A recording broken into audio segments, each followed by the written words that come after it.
It's a UXi video podcast. I'm Andri and we are talking rehab and injuries.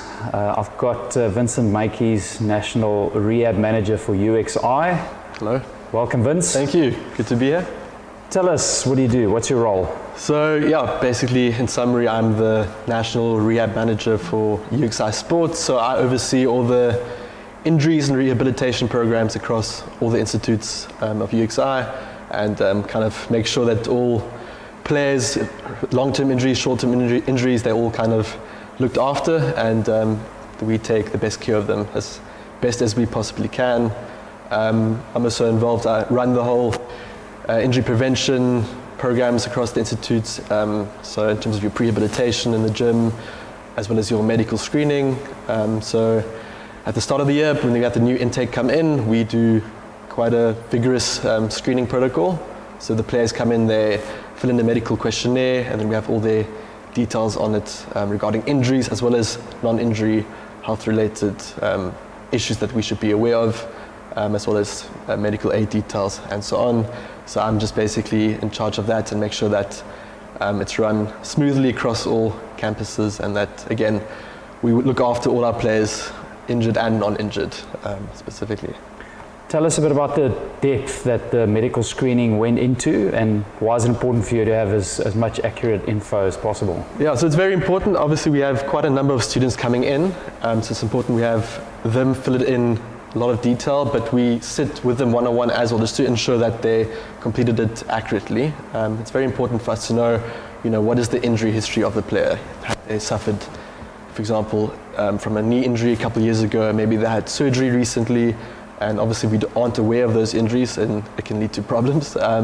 So we need to be aware of those injuries and then have the best plan ahead for the player to ensure that they obviously recover as fast as possible, or to prevent them from becoming injured again.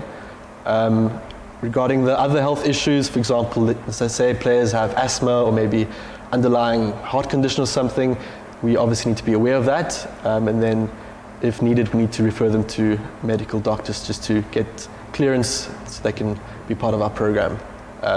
Basically just to ensure that our players are exercising in a safe manner and that we are able to let them partake in the program. So there shouldn't be any info that a player is shy about disclosing. No. Like everything needs to go in there, even if they're unsure. Correct. Yes. So they fill it in. That's why we sit with them one-on-one in like a meeting, and then we go through each answer with them and just double check certain things. As you know, some players will try withhold information from us, but that's why we also have we call it the functional movement screening that we do with the players. For example, a lunge test or a squat test with a pole, and we can see if there's any maybe postural issues or any pain in certain joints. Okay. So just to confirm that players have been honest with us, because there will be players who will try withhold information from us. We don't want that, of course. So you're saying it's a paper-based questionnaire as well as a physical screening? Yeah, correct. So the medical questionnaire is online, so they fill in a link, and that information is drawn up on an Excel spreadsheet for us to see. And then we do a physical assessment that's paper-based for the movement screening with the player, and then we can flag any injuries or any movement patterns that aren't in line yet that we need to be aware of and obviously correct before the players can join our program at a full capacity.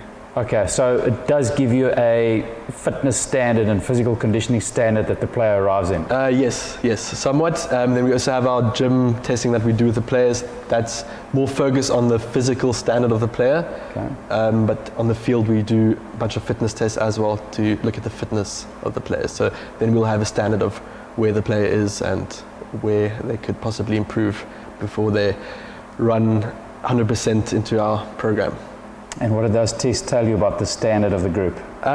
It's up and down, to be honest. I mean, some players you can see they've worked hard, they knew what they were coming into joining our institutes. Then we do have some players who you can see enjoyed their December, maybe a bit too much, their December holiday. So it's very important players look after themselves, especially before joining our institute, because we want them to obviously come as in best shape as possible.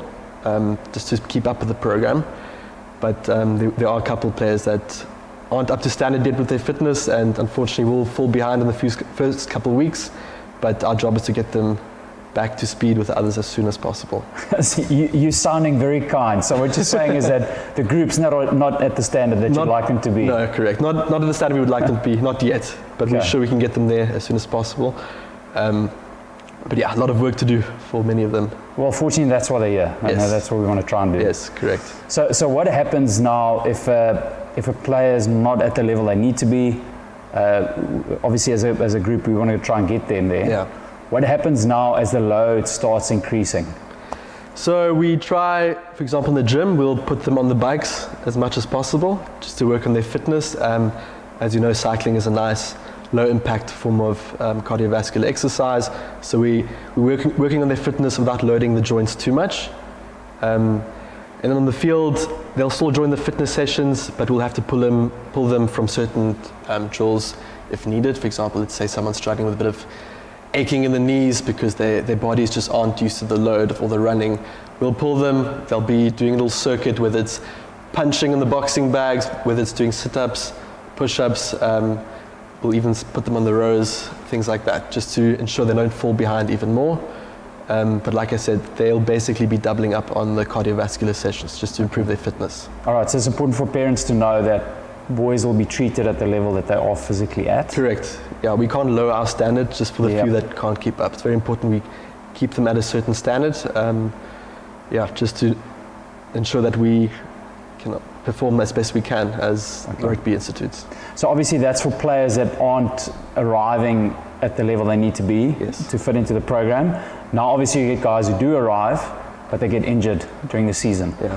What is the protocol and the process for these players when they do get injured? Obviously you've got short-term injuries, medium, long-term injuries. Yeah. What is the process for firstly diagnosing?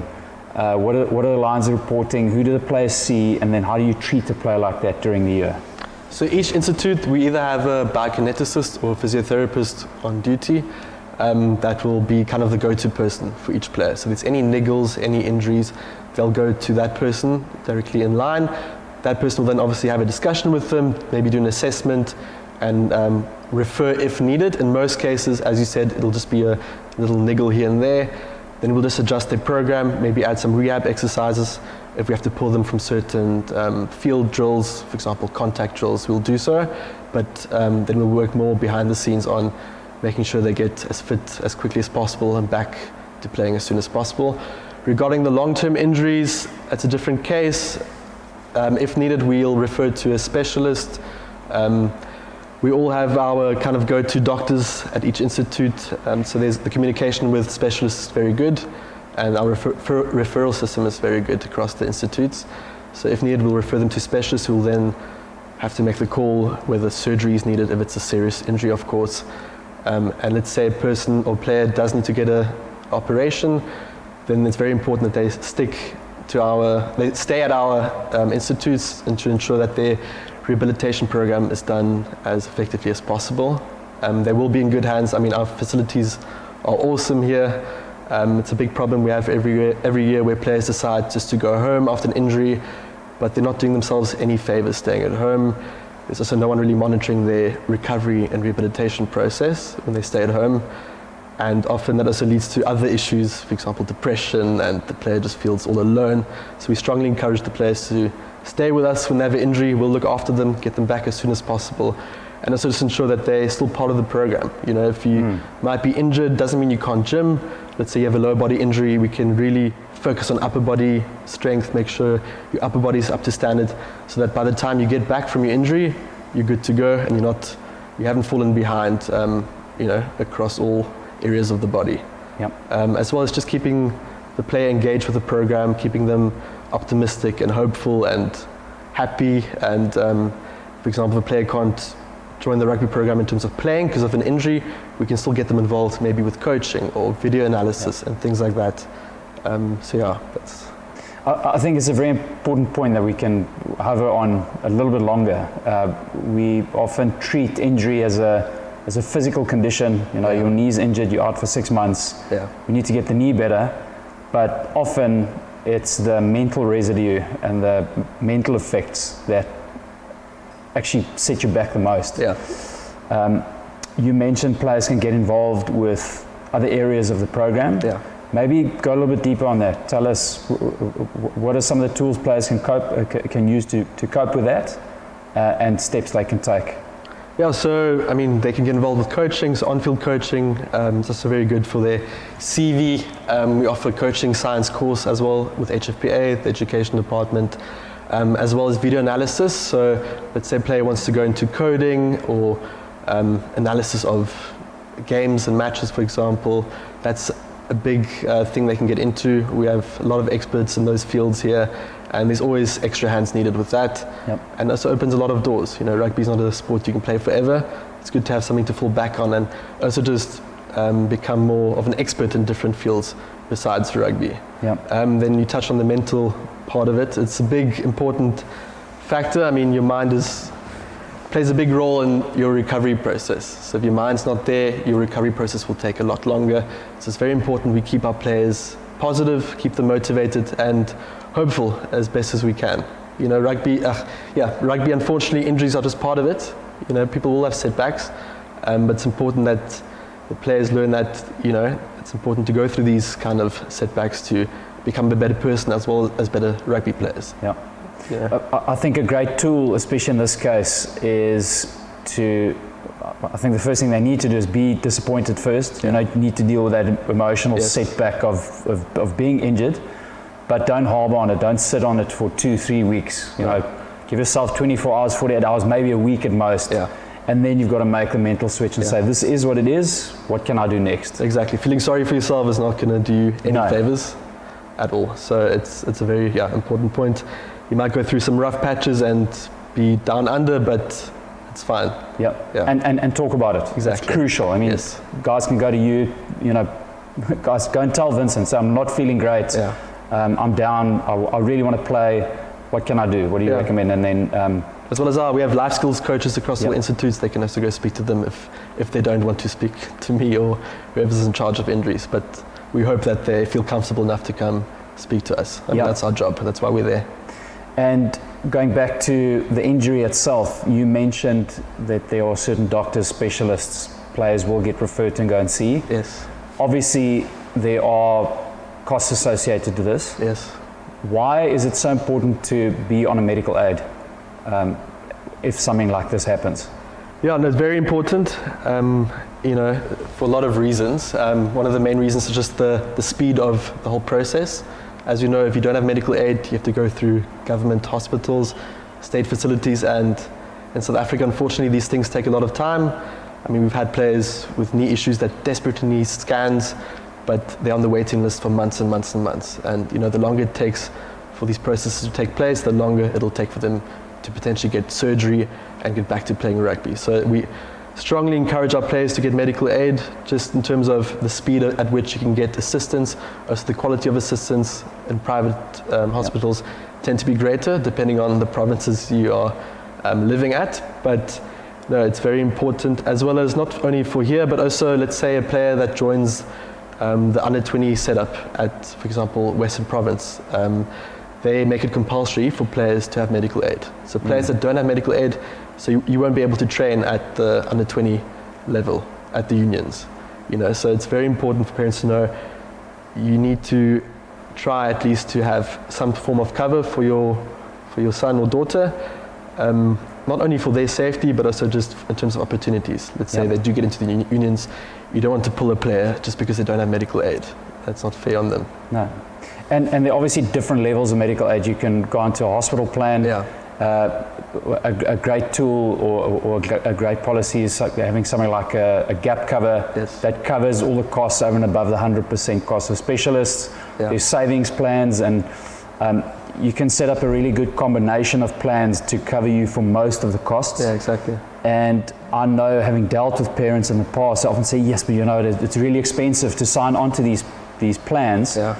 But your annual costs for one person's medical aid could be less than that paying that single injury cost. Exactly. I mean, your one specialist could cost you more than the whole year's worth of policy costs at one instance. So, and another great thing is most medical aids now have these lifestyle programs that give you additional cash benefits into your savings plans because you are healthy. Yeah. So it's really worth researching that. I strongly encourage parents to do so. Yeah, speak to a broker, speak to someone, or Yes. get in touch to find out about that. Yes. So, last question. Obviously, parents and players often fear injuries. They fear going to see medical specialists. What would you recommend to them? What is your final message to boys in terms of preparation, knowing what to expect, and how to deal with it? Yeah, I mean, as I mentioned previously, it's just stay positive. Know that it's part of it. It's part of life. These setbacks, you can't prevent all injuries, but you can lower your chances of getting injured. So it's very important you work hard in the gym. I mean, our programs are very busy. We gym at least 4 times a week across each institute. So in terms of conditioning, if the player follows our program, does whatever we tell them to do, we are lowering their risk of injury as much as possible. But if there are players that take the easy way out, they miss sessions, they don't work hard on the gym, on their field, or they don't look after themselves in terms of nutrition and sleep, their likelihood of getting injured is much, much higher. And we see that every single year. It tends to be the same group of players that get the injuries over and over again. Okay. Yeah. If parents want to know more, if they've got questions, if their son is injured and they need someone to speak to, are you the guy to contact? Yeah, I'm the go-to guy. I'm specifically at Western Province, but they're more than welcome to email me. What we will do, we will send on each WhatsApp group to the parents and players kind of an information sheet of who they can contact. As I'm the oversee the national across all institutes, it's best if they contact the direct person in charge of the respective institutes. But that information will be shared to the players and to the parents' WhatsApp groups. Great. Yeah. All right, that's it. It's not always a great topic to speak on because it happens to most rugby players. It's not great to go through, but very important to discuss. We hope that you get enough info out of that. Any questions, contact Vincent. And if you don't have a medical aid in place, strongly consider speaking to someone who can assist you with more information. Until then, see you next time.